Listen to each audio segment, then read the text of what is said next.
আসসালামু আলাইকুম রহমতুল্লাহ। প্রিয় শিক্ষার্থীরা, দেখো যে আমরা স্থির তড়িৎ অধ্যায়টির একদমই শুরুর দিকে কিছু বিষয়গুলো পড়ব।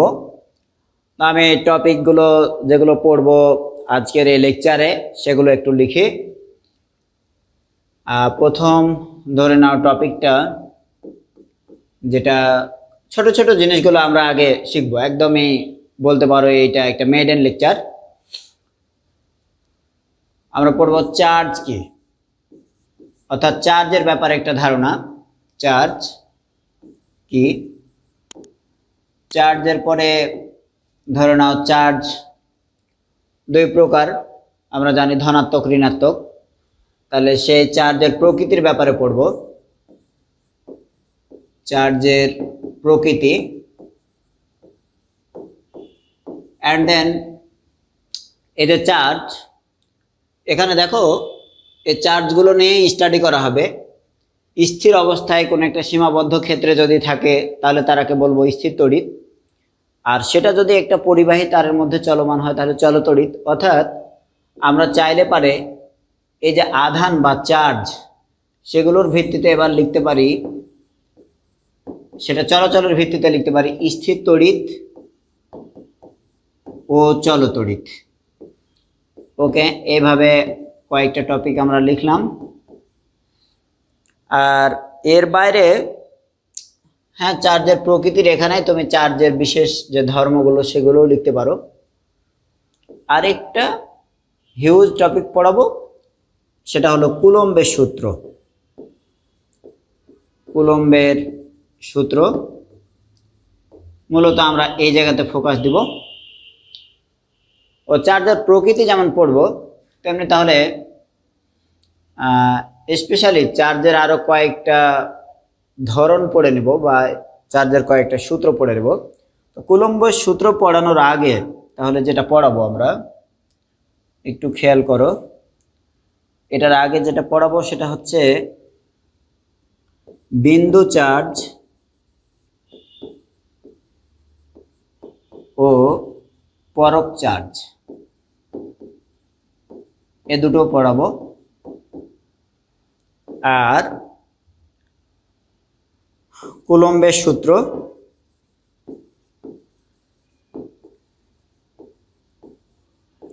কুলম্বের সূত্রের ডিটেলস গাণিতিক রূপ পর্যন্ত চলে যাব ইনশাল্লাহ। কুলম্বের সূত্র ও ভেক্টর রূপ, এই সূত্রের ভেক্টর রূপ।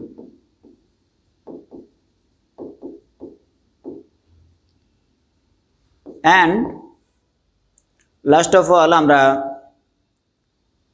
পড়তে পারি পরাবৈদ্যুতিক ধ্রুবক। পরাবৈদ্যুতিক ধ্রুবক খুব ভালো করে একটা বিষয় মাথায় রাখবা যে কুলম্বের সূত্র, তার ভেক্টর রূপ এবং পরাবৈদ্যুতিক ধ্রুবক, এই অংশটুকু পড়াতে গিয়ে হয়তো অনেক কথা বলবো। তড়িৎ ভেদনযোগ্যতা আসলে কি, এই বিষয়গুলো শিখিয়ে দেওয়ার চেষ্টা করব ইনশাল্লাহ। তাহলে এইগুলো হচ্ছে আমাদের আজকের এই লেকচারের টপিক। এটা দেখে দেখে আর কি একে একে টপিকগুলো ডেলিভারি দেবো ইনশাল্লাহ। তো প্রিয় শিক্ষার্থীরা, আমি তোমাদের সঙ্গে আছি আতেক আলী স্যার, এবং তোমাদের প্রিয় চ্যানেল, ভালোবাসার চ্যানেল ন্যানো কেয়ার ফিজিক্সের পক্ষ থেকে সবাইকে শুভেচ্ছা জানাচ্ছি। একদমই খাতা কলম নিয়ে রেডি হয়ে যেতে পারো। যদি এই লেকচারটি দেখার সময় কেউ মনে করো যে আমার খুবই ব্যস্ততা আছে, হয়তো খেতে খেতে তুমি লেকচারটা দেখছো, খেলা দেখতে দেখতে দেখছো, তাহলেও বুঝতে পারবা হয়তো। আর যদি সুযোগ থাকে তাহলে বলবো খাতা কলম নিয়ে একদম নোট করতে বসে যাও। তাহলে নোট যদি করো তাহলে এই লেকচারের পুরো কনসেপ্টগুলো নিলে সুবিধা কি, এগুলো এই কনসেপ্টগুলোই কিন্তু পুরো অধ্যায়ব্যাপী প্রবাহিত হবে। হ্যাঁ, পুরো স্থির তড়িৎ অধ্যায়ব্যাপী প্রবাহিত হবে। সো খুব ভালো করে নিবা এটা। তাহলে চার্জ কি, প্রথমে আমরা আসি। চার্জের বাংলা যদি আমরা বলি আধান বা তড়িৎ, তাহলে আধানেরই ইংরেজি হলো চার্জ। What is this? দেখো, এটার একটা ইতিহাস আছে। এইচএসসি লেভেলের বইপত্রেও কিছুটা পাবে। হায়ার লেভেলে ওইরকম চার্জের ইতিহাস পড়ানো হয় না, ডিরেক্ট গিয়ে দেখালো অনেক থিওরি পড়ে। আমরা শুধু একটু বলি, পাইন নামক একটা গাছ আছে, পাইন গাছ। তো সেই পাইন গাছের আঠা, পাইন গাছের এই আঠা, এটার সুন্দর নাম হলো অ্যাম্বার। এই পাইন গাছের আঠাকে বলা হয় অ্যাম্বার। যেমন রাবার গাছ আছে, রাবার গাছের আঠারে আমরা বলি রাবার, তো পাইন গাছের আঠারে বলা হয় অ্যাম্বার। বুঝছো? এই পাইন গাছের আঠা অ্যাম্বার নামে পরিচিত। এই অ্যাম্বারের গ্রিক শব্দ হলো ইলেকট্রন। তাহলে গ্রিক ভাষায় অ্যাম্বারকে বলা হয় ইলেকট্রন। কেমন? এই তো মোটামুটি তোমার ধারণা চলে এসছে ইলেকট্রন কই থেকে আসলো। এখন এই অ্যাম্বারকে ইলেকট্রন বলা হয়, মাথায় রাখবা যে পশমযুক্ত চামড়া, পশমযুক্ত চামড়া দিয়ে এই অ্যাম্বারকে ঘষা দেব। ধরো আমরা অ্যাম্বারকে ঘষা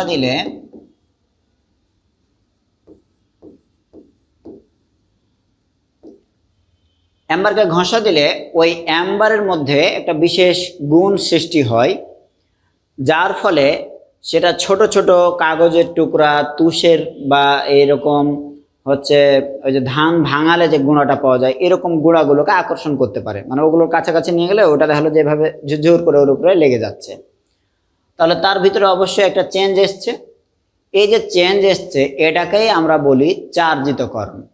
তাহলে অ্যাম্বারকে ঘষা দিলে তার ছোট ছোট কণা জিনিসগুলোকে, এই তুষের গুঁড়া, ছোট কাগজের টুকরা, হালকা যেগুলো, এগুলোকে টেনে নেওয়ার একটা ক্ষমতা তৈরি হয়। এই যে ক্ষমতাটা তৈরি হলো এটার নামই হলো আধান। এই অবস্থাটার নামই হলো আধান। ওকে, তাহলে ঘষা দিলে যেটা তৈরি হলো এটার নাম আধান। আর এই আধান সৃষ্টি করার প্রক্রিয়াটাকে আমরা বলবো ইলেকট্রিফিকেশন। ইলেকট্রিফিকেশন। তাহলে তুমি তোমার মতো কথাটা নোট করে ফেলবা। ওকে, এই হলো ইলেকট্রিফিকেশনের গল্প। এখন মাথায় রাখবা যে এটা ওইভাবে সৃষ্টি হয়েছিল, এভাবে নামকরণ করা হয়েছে। এখন আমরা ইলেকট্রিফিকেশন কিভাবে করতে পারি? ধরো তুমি যে কোনো স্বাভাবিক মৌল বা পরমাণু, এটা যদি আমি কথার কথা বলি যে এটা সোডিয়াম দিই, সোডিয়াম যদি চিন্তা করি তাহলে তোমরা জানো সোডিয়ামের নিউক্লিয়াসে মোট কয়টা প্রোটন থাকবে? 11টা প্রোটন। ওকে, 11টা প্রোটন। আর তার বাইরের কক্ষপথগুলো এবার চিন্তা করো যে প্রথম কক্ষপথে ধরো 2টো ইলেকট্রন, তারপরের কক্ষপথে ধরে নাও 8টা ইলেকট্রন। 8টা ইলেকট্রন দিচ্ছি আমরা। সোডিয়াম নামটা এখানে দেওয়াতে আরেকটা কক্ষপথ দেওয়া একটু কঠিন হয়ে যাবে দেখছি, তো এই নামটা মিশিয়ে দিলাম এখান থেকে। তাহলে এই 8টা ইলেকট্রন, এটা সোডিয়াম। আরেকটা কক্ষপথ যদি বাইরে দিই তাহলে এই বাইরের কক্ষপথে যেহেতু সোডিয়ামের 11টা প্রোটন, তাহলে 11টা ইলেকট্রন থাকবে। সেই 11টা ইলেকট্রনের বাইরের কক্ষপথে আর একটা ইলেকট্রন থাকবে। দেখো, তাহলে প্রথম কক্ষপথে 2টা, পরেরটায় 8টা, 2 আর 8 10 হলো। আর সর্ববহিষ্ঠ যে কক্ষপথ আউটার মোস্ট সেল, এই আউটার মোস্ট সেলে একটা ইলেকট্রন আছে। যদি এই একটা ইলেকট্রন কোনোভাবে সোডিয়াম থেকে বের করে ফেলো, তো 9-10-এর কেমিস্ট্রিতে তুমি পড়েছো, ইন্টারমিডিয়েটের কেমিস্ট্রিতে পড়ছো, এটা তোমারে আমার শেখানোর দরকার নাই। একটা ইলেকট্রন যদি বের করে ফেলি তাহলে যে ঘটনাটা ঘটবে যে সোডিয়াম প্লাস হবে। কিভাবে? যে সোডিয়ামের কেন্দ্রে 11টা হচ্ছে প্রোটন আছে, তো 10টা প্রোটন বাইরের কক্ষপথের এখন 10টা ইলেকট্রনকে ধরে নাও চার্জের দিক থেকে ক্যান্সেল করবে, তাহলে একটা প্রোটন এক্সট্রা। তাহলে ওই একটা প্রোটন এক্সট্রা থাকার কারণে সোডিয়ামের এখন চার্জ হবে একটা ধনাত্মক, সোডিয়াম প্লাস। এইখানে দেখো যে ওর থেকে কিন্তু তুমি একটা ইলেকট্রন বের করে ফেলেছো। তাহলে স্বাভাবিক অবস্থায় এটা তড়িৎগতভাবে নিরপেক্ষ ছিল। যখনই একটা ইলেকট্রন বের করে ফেলবো তখন এটা দেখো এবার তড়িৎগ্রস্ত, মানে বাকি যে অংশটা রয়েছে একটা ধরে নাও এবার তোমার বাইরের কক্ষপথের আর দরকার নাই, একটা ইলেকট্রন এখান থেকে চলে গেছে, তাহলে দুইটা কক্ষপথ আছে। এই দুটো কক্ষপথের সাপেক্ষে এখন সোডিয়াম প্লাস, অর্থাৎ এটা একটা তড়িৎগত অবস্থা লাভ করেছে, হ্যাঁ, তড়িৎগ্রস্ত বলবো আমরা। আর এটা একটা ইলেকট্রন যখন বিচ্ছিন্নভাবে, তখন সেটাও কিন্তু একটা ওইরকম আধানগ্রস্ত বা তড়িৎগ্রস্ত অবস্থায় রয়েছে। এভাবেও তাহলে আমরা চার্জ সৃষ্টি করতে পারি বা আধান সৃষ্টি করতে পারি। আবার যে কোনো মৌলকে যদি বাইরে থেকে ইলেকট্রন তুমি গ্রহণ করতে বাধ্য করো বা ও যদি গ্রহণ করে, চাপিয়ে দাও, তাহলে পরে ওর আবার কেন্দ্রের প্রোটনের চেয়ে বাইরের কক্ষপথে ইলেকট্রন বেড়ে গেলে ও তখন ঋণাত্মক চার্জে পরিণত হয়। তাহলে স্বাভাবিক যে কোনো পরমাণুকে এভাবে আধানগ্রস্ত করা যায়। আর আরও ইতিহাসের আগে যে আধান সৃষ্টির ব্যাপারটা লক্ষ্য করা হয়েছিল সেটা এইভাবে। এখনও তুমি যদি কাঁচের দণ্ড বা ফ্ল্যানেল দণ্ড, এগুলোকে ও ইবোনাইট দণ্ড বা কাঁচের দণ্ডকে তুমি রেশমি কাপড় দিয়ে ঘষলে তার ভিতরে একটা ধরে নাও গুণ তৈরি হবে, যার ফলে সেটা হয় ধনাত্মক অথবা ঋণাত্মক চার্জের মতো বিহেভ করে। এবং আমরা খুব ছোট কাল থেকে জেনে আসছি যে চিরুনিকেই যদি অনেক ধরে নাও যে একটা মসৃণ কাপড় অথবা জিন্সের কাপড় দিয়ে খুব ঘষা দিলা, দেন চিরুনি তোমার চুলের কাছে নিয়ে আসবা, দেখবা যে চুলগুলোকে ধরে ফেলছে, অর্থাৎ এর মধ্যে একটা আধানগ্রস্ত ভাব তৈরি হয়েছে।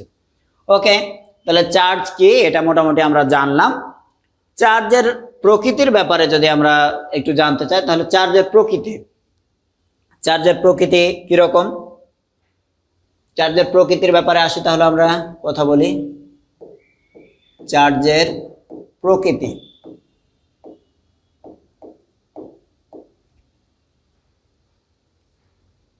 চার্জ মূলত আমরা জানি দুই প্রকার, ধনাত্মক আর ঋণাত্মক, তাই না?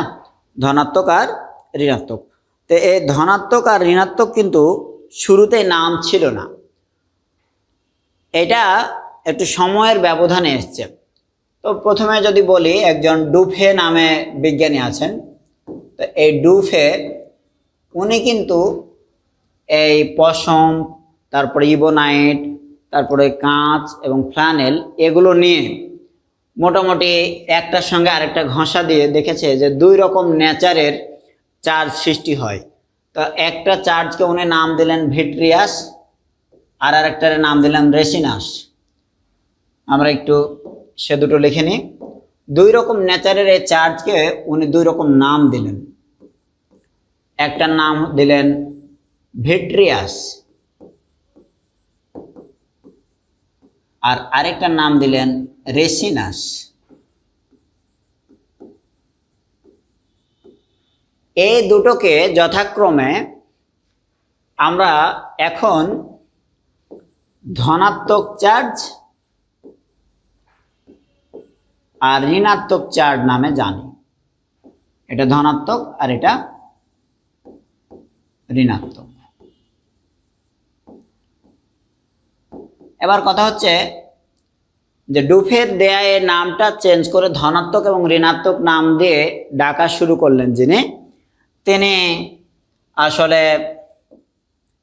আমেরিকান একজন বিজ্ঞানী। তার নামটা হচ্ছে বেঞ্জামিন ফ্র্যাঙ্কলিন। নামটা অনেকের চেনা হওয়ার কথা। উনি আসলে শুধুই একজন সায়েন্টিস্ট ছিলেন এটা ভুল। উনি ইতিহাস আসলে অনেক সমৃদ্ধ, তার ইতিহাস। তো উনি ছাপাখানায় কাজ করতেন, এখানে যত বই ছাপানো হতো সব পড়তেন। একসময় নিজে ছাপাখানা দিয়েছেন। এর জন্য আমেরিকা থেকে ইংল্যান্ড আমেরিকা এরকম অনেক যাতায়াত করতে হয়েছে। এবং এই বেচারার সংক্ষিপ্ত যদি বলি, তাহলে নিজের ছাপাখানা দিয়েছেন, এই হিসেবে তিনি অনেক বইয়ের লেখক। তাহলে উনি একজন গ্রন্থকারিক। উনি বিভিন্ন বিজ্ঞানের ছোটোখাটো বিষয়গুলোতে কাজ করেছেন। তাহলে পরে উনি একজন বিজ্ঞানী। তারপরে ইংল্যান্ড থেকে আমেরিকার স্বাধীনতার সময়ে উনি দর কষাকষি যেটা বলে মানে ডিপ্লোমেসি, এই কাজটা উনি করেছিলেন। এজন্য উনি একজন বলতে পারো সফল ডিপ্লোম্যাট।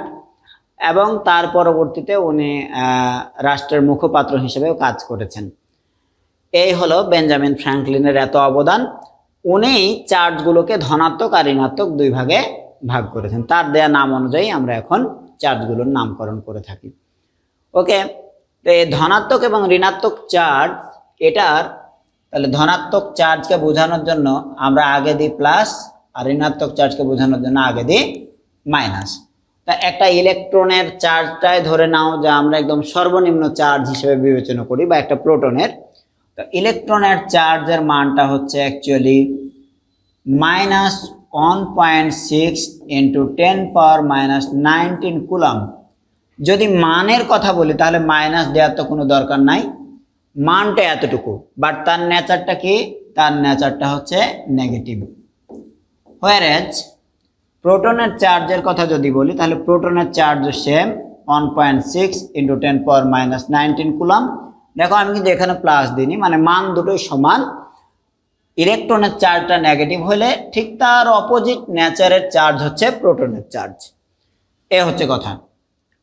অ্যান্ড তার পরবর্তীতে তুমি যদি আরেকটা গুরুত্বপূর্ণ কথা বলো, তাহলে পরে গুরুত্বপূর্ণ কথাগুলোর মধ্যে এটা যে সমধর্মী চার্জ পরস্পরকে বিকর্ষণ করবে আর বিপরীতধর্মী চার্জ পরস্পরকে আকর্ষণ করবে। এই নীতি কথাটা জেনে থাকলেই এনাফ, এটা ছোটকালে শিখে আসার কথা। তাহলে সমধর্মী চার্জ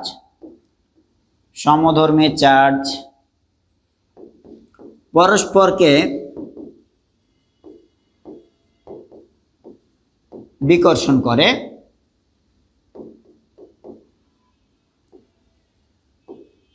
আর বিপরীতধর্মী চার্জ পরস্পরকে আকর্ষণ করে। তোমাদের মধ্যে অনেকে হয়তো এটার বাস্তব প্রমাণ হিসেবে অলওয়েজ রোল প্লে করো।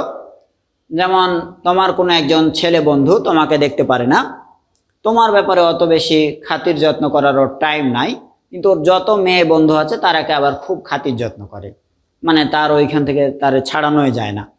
দ্যাট মিনস বিপরীত লিঙ্গের প্রতি আকর্ষণ রয়েছে। তো ওই রকম বিপরীতধর্মী চার্জ পরস্পরকে আকর্ষণ করে, ঠিক আছে? তাহলে আমরা খুব সিম্পলি এটা মাথায় রাখবো যে here there is a attraction force between two opposite charge and here there is a repulsive force between two equal charge, ঠিক আছে? ইকুয়াল বললে ভুল হবে, টু অ্যালাইক চার্জ। তাহলে আমরা চার্জের প্রকৃতির ব্যাপারে আলোচনা শেষ করলাম। তারপরে দেখো, তারপরে কি আছে, স্থির তড়িৎ ও চল তড়িৎ। আচ্ছা, স্থির তড়িৎ ও চল তড়িতের ব্যাপারে তাহলে আর একটু জেনে নিই আমরা। স্থির তড়িৎ ও চল তড়িৎ। স্থির তড়িৎ ও চল তড়িৎ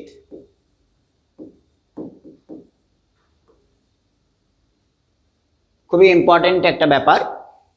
স্থির তড়িতেরও প্রয়োগ অনেক বেশি।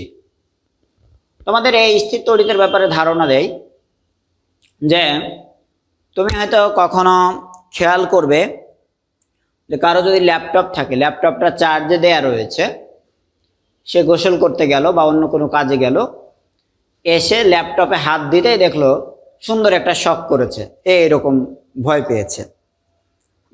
অথবা বাড়ির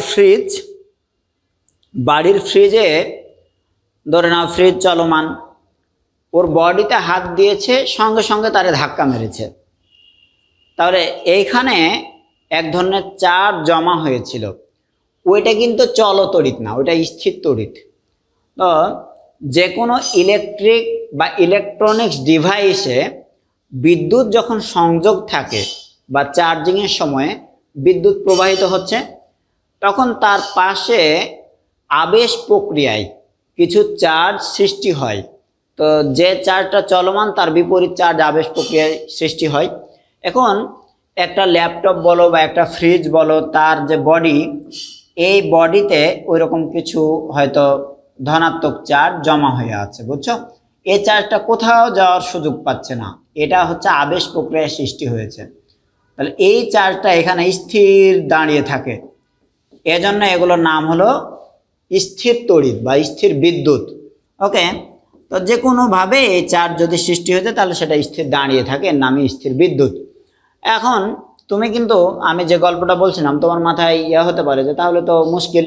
আসলে যখন তুমি ওই রকম অবস্থার সম্মুখীন হবা তখন ল্যাপটপে জড়িয়ে ধরবা, দেখবা কয়েক সেকেন্ডের মধ্যে ওই ল্যাপটপের যে স্থির তড়িৎগুলো জমা হয়েছিল তার গায়ে সেগুলো শেষ, বুঝছো?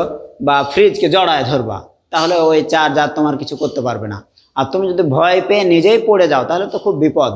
তা এই স্থির তড়িৎ থেকে বাঁচারও কিন্তু একটা উপায় আছে, সেটা হলো যে এই ইলেকট্রিক ডিভাইসগুলোর যদি ঠিক মতো একটা গ্রাউন্ডিংয়ের ব্যবস্থা করা হয়, অর্থাৎ যেটাকে বলি হয় আর্থ ইন, তাহলে ভূমির মধ্যে যদি ওই চার্জটা যাওয়ার সুযোগ করে দিই তাহলে ও কিন্তু সুন্দর ভূমির মধ্যে চলে যাবে, তখন এর গায়ে আর স্থির তড়িৎ জমা থাকবে না।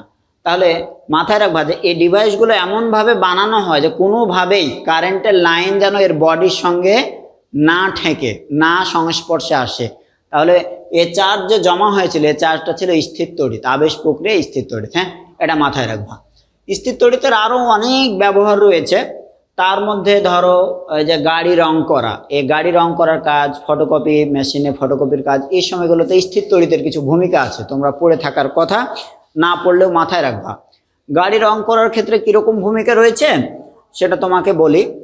যে একটা মেশিনে যখন এখন রং করা হয়, আগের যুগে তো রং করা হয়তো, এখন যে ওয়াল পেন্টিং হয় ওয়ালগুলোকে কিভাবে রং করা হয়, এরকম একটা ব্রাশ দিয়ে রং করে, এরকম একটা ব্রাশ দিয়ে দেখা হলো যে এরকম করে রং করে, তাই না?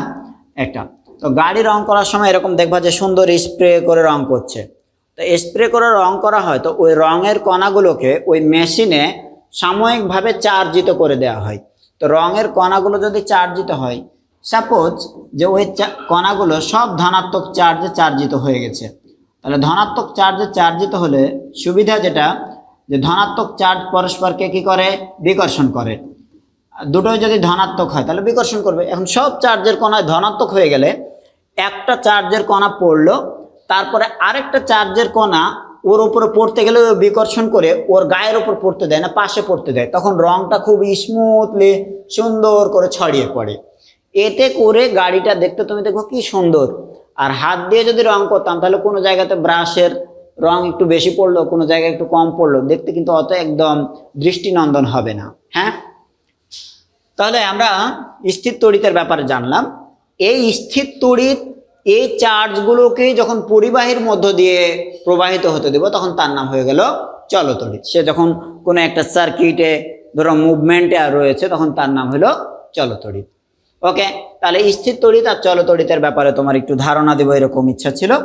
আর বাকি পুরো অধ্যায়তে তো সে বিষয়গুলো নিয়েই কথা হবে। তারপরে আমরা তারপরে যে টপিকটা লিখে রেখেছি সেটা হচ্ছে বিন্দু চার্জ ও পরীক charge. It's a important topic. এখানে কয়ের কোশ্চেনের জন্য শুধু বলবো তা না, তোমার এই অধ্যায়ের স্থির তড়িৎ ফিজিক্স শিখতে হলেই এই বিন্দু চার্জ আর পরক চার্জ এই দুটোর ব্যাপারে ভালো ধারণা থাকতে হবে। বিন্দু চার্জ বা বিন্দু আধান বলতে পারি, সরাসরি বাংলায় লিখলা বিন্দু আধানের ইংরেজি point charge. Point charge, point charge কাকে বলে? যদি কোনো চার্জিত বস্তুর আয়তন অত্যন্ত ক্ষুদ্র হয়, ধর নাও ই টাইপের একটা ছোট্ট ইলেকট্রন প্রোটন এ টাইপের জিনিস, তাহলে তাকে আমরা বলবো পয়েন্ট চার্জ। তাহলে যে চার্জের আয়তন অত্যন্ত নগণ্য তাকেই বলবো বিন্দু চার্জ। তাহলে বিন্দু চার্জের প্রথম সংজ্ঞা হলো চার্জের আয়তন অত্যন্ত নগণ্য হলে, অত্যন্ত ছোট হলে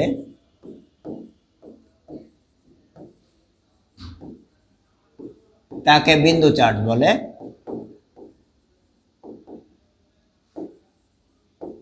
আরেকটা কথা হচ্ছে যে আয়তন ছোট না হয়েও আরো একটা বিষয় হতে পারে যে দুটো চার্জের দূরত্ব অনেক বেশি, এ দূরত্বের তুলনায় তারা ছোট, তখন তারাকে বলবো বিন্দু চার্জ। অথবা তাহলে আমরা আরো একটা বলতে পারি, দুটি চার্জের মধ্যবর্তী দূরত্বের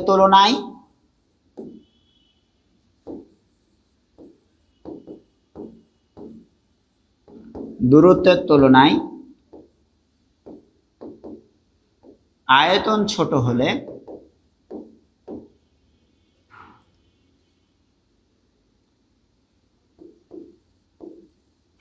ছোট হলে তাদের বিন্দু চার্জ বলে। ওকে, তাহলে তাদেরকে বিন্দু চার্জ বলবো।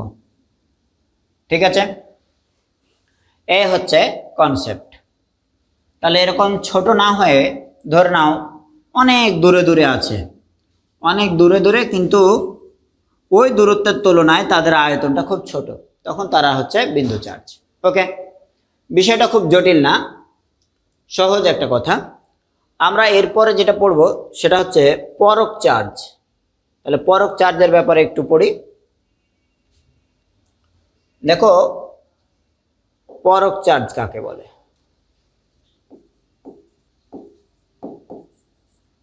পরক চার্জ বা টেস্ট চার্জ।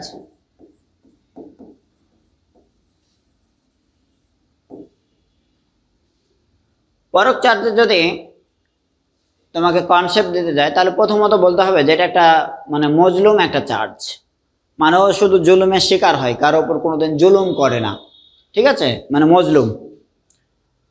ব্যাপারটা হচ্ছে যে এটা এমন একটা চার্জ যেটি কোনো তড়িৎ ক্ষেত্রের মধ্যে থাকলে ওই তড়িৎ ক্ষেত্রের দ্বারা প্রভাবিত হবে, কিন্তু ওই তড়িৎ ক্ষেত্রকে কখনোই প্রভাবিত করবে না। তাহলে যে আধান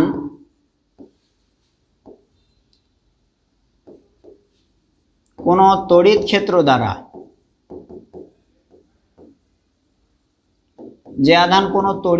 দ্বারা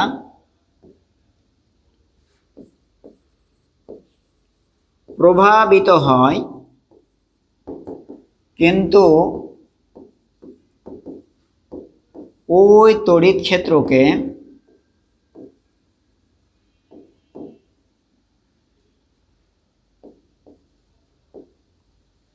প্রভাবিত করে না,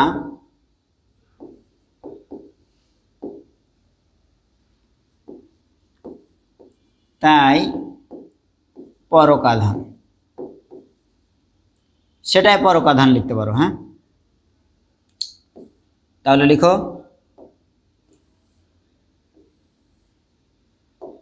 সেটাই পরক আধান।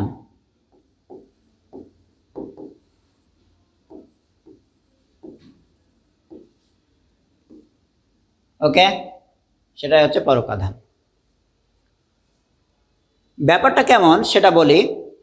যে তুমি যদি বলো যে এটা একটা তড়িৎ ক্ষেত্র, তাহলে তড়িৎ ক্ষেত্রের কনসেপ্টটা তোমার এখনো দেয়নি, শুধু মাথায় রাখবা যে কোনো আধান, একটা ধনাত্মক আধান দিলাম, তার চতুর্পার্শ্বে যে অঞ্চলব্যাপী অন্য আরেকটি আধানকে আকর্ষণ বা বিকর্ষণ করে, সে অঞ্চলকে বলবো তড়িৎ ক্ষেত্র। তাহলে এইরকম একটা দেখালো গোলাকার ক্ষেত্র তৈরি করলো চতুর্দিকে, এই ক্ষেত্রটাকে বলবো তড়িৎ ক্ষেত্র। তো তড়িৎ ক্ষেত্র যখন পড়াবো তখন ওখানে আরো ডিটেলস বলবো, শুধু মনে রাখবা এর তড়িৎ ক্ষেত্র অসীম পর্যন্ত বিস্তৃত, এর লিমিট নাই। কত দূরে গিয়ে এর আকর্ষণ বা বিকর্ষণ বলের মান শূন্য হবে we don't know, we can not measure. Then আমরা বলে দিয়েছি এটা ইনফিনিটি পর্যন্ত বিস্তৃত। ওকে, এই তড়িৎ ক্ষেত্রটা সৃষ্টি করেছে এই প্লাস আধানটা, এটার নাম দিয়ে দিলাম ধরো বড় হাতের কিউ। এই ক্ষেত্রের মধ্যে এইখানে একটা ছোট্ট আধান দিয়ে রেখেছি, এটাকে একটু ডিফারেন্ট কালার দিই তাহলে তুমি হয়তো বুঝতে পারবা। আমি এখানে ব্লু কালার দিলাম, এখন তুমি কি কালার দেখতে পাচ্ছ আই ডোন্ট নো। তো এই যে ছোট্ট আধানটা তার নাম দিলাম ধরো, তার নাম দিলাম ছোট হাতের কিউ, তার নাম ছোট হাতের কিউ দিয়েছি। এখন দুটো চার্জ যদি হয় তাহলে দুটো চার্জই পরস্পরকে বিকর্ষণ করতে পারে, আকর্ষণ করতে পারে। আমরা এইখানে ধরে নিয়ে এলাম যে এই চার্জটা যদি মানে পরক চার্জ হয়, তাহলে এ শুধুমাত্র এর দ্বারা আকর্ষণ অনুভব করবে অথবা বিকর্ষণ অনুভব করবে, কিন্তু এ কিছু করতে পারবে না, এ কিছু করতে পারবে না। তাহলে এটা স্থির তড়িৎ স্টাডির ক্ষেত্রে খুব দরকার পড়বে। হ্যাঁ, এরকম একটা চার্জ যদি না ধরে নিই আমরা, তাহলে পরে স্থির তড়িৎ স্টাডি করাটা একটু কঠিন হয়। তাই স্টাডিটাকে সহজ করার জন্য একটা টেস্ট চার্জ নিয়ে আসা হয়েছে। তা আমরা এটাকে টেস্ট চার্জের কনসেপ্ট এরকম যে ও তড়িৎ ক্ষেত্রের মধ্যে কাউকে প্রভাবিত করবে না, কাউকে ও দেখা গেলো ধাক্কা দিবে না, কাউকে নিজের দিকে টানবে না, শুধুমাত্র যে ওরা টানতে চাইবে তার দিকে যাবে, যে ওরা ধাক্কা দিবে তার থেকে দূরে সরে যাবে। This is called test charge বা পরক চার্জ। পরক চার্জের সাধারণত পরক চার্জকে এরকম কিউ নট দ্বারা লেখা হবে, আর সাধারণত পরক চার্জের মান ধরে নেব আমরা 1 একক। পরক চার্জ মানে ওরা শূন্য ধরবো না, এই পরক চার্জের ভ্যালু মিনিমাম 1 ইউনিট, ঠিক আছে। আর এটাকে আমরা সাধারণত কিউ নট দ্বারা লিখি। এটাও মাথায় রাখবা যে এর যেহেতু ঋণাত্মক ধনাত্মক কিছু বলেনি, বাট একে আমরা অ্যাজ ইউজুয়ালি ধনাত্মক নেচারের বিবেচনা করে নিতে পারি। কেমন? ওকে, কোনো কিছু যদি না থাকে তাহলে আমি তা প্লাস বিবেচনা করলাম, আর যদি মাইনাস হতো স্পেশালি মাইনাস দিতে হতো। তাহলে পরক চার্জের ব্যাপারে এই কথাগুলো গেল। হ্যাঁ, এই তো। তারপরে টপিকটা কি ছিল? বিন্দু চার্জ ও পরক চার্জ। এরপরে আছে কুলম্বের সূত্র এবং কুলম্বের সূত্রের ভেক্টর রূপ, পরাবৈদ্যুতিক ধ্রুবক।